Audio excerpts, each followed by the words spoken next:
5 دقايق 6 دقايق وبنطفي عليه مو اكتر، بيستوي لحاله، بتفتح حتى لحاله. حبايبي هون البرغل شرب الميته كامله، هلا بنعد له مو اكتر من 5 دقايق وبنطفي عليه، بتفتح حبته لحاله. حنشوي اللبن. طبعا اللبن ما من ايدنا عن التحريك نهائيا لانه بيفرط، مع اني انا متاكده ما بيفرط بس لازم يضل يتحرك. انا حطيت النشا واللبن على الحن، لسه ما ضفت ولا اي نقطه مي من مرقه اللحمه او مي مع النشا. لا يغلي بنزيده، هيك بيغلي اسرع وبضمن لكم اياه انه ما راح يفرط. ونسيت لكم انه حطينا تعالي نور ارجيها، حطينا الملح وحطينا البرغل لا يشرب ميته.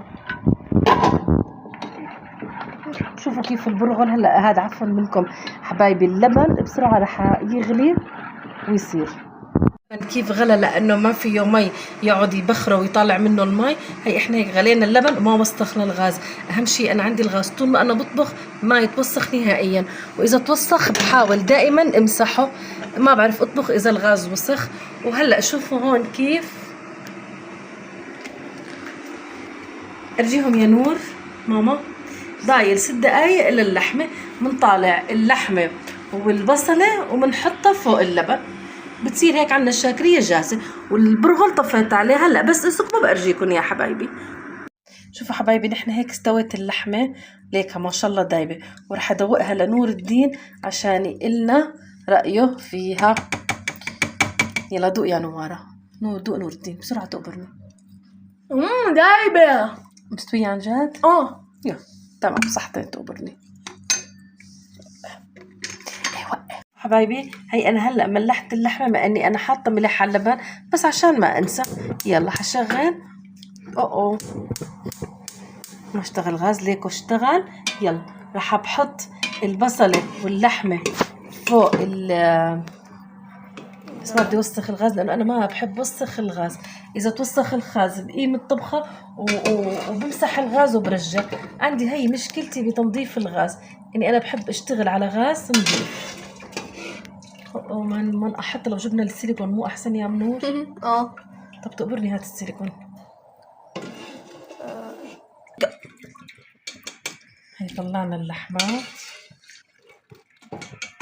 والبصلات السيليكون لانه حطها الطنجره خليها تعيش عنا فتره اطول. دول الطناجر جبتهم معي من السعوديه من الخبر. هلا رح بزيد المي على النظر وبخليها بتغلي غلوتين 3 وبطفي عليها وبنسكبها وصحتين والف عافيه.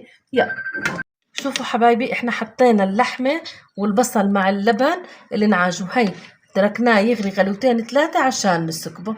يلا شوفوا حبايبي هي هيك خلصنا الشاكريه، خليناها تغلي مع اللحمه والبصل وسكبناها وسكبنا البرغل. ومثل ما قلت لكم البرغل ليش ما بيتهدى؟ لانه البرغل بيكون مستوي نص استوى. نحن بس بنكمل فلفلته ليكة فلفل وحطيت له رشه بهار ساده، يا رب يكون واضح بالتصوير. وهي الشاكريه خالصه واحنا بناكل معه بصل وقطعنا شمامه للاولاد وصحتين وعلينا وعليكم بألف عافيه. جربوها صدقوني ما راح تندموا. باي باي.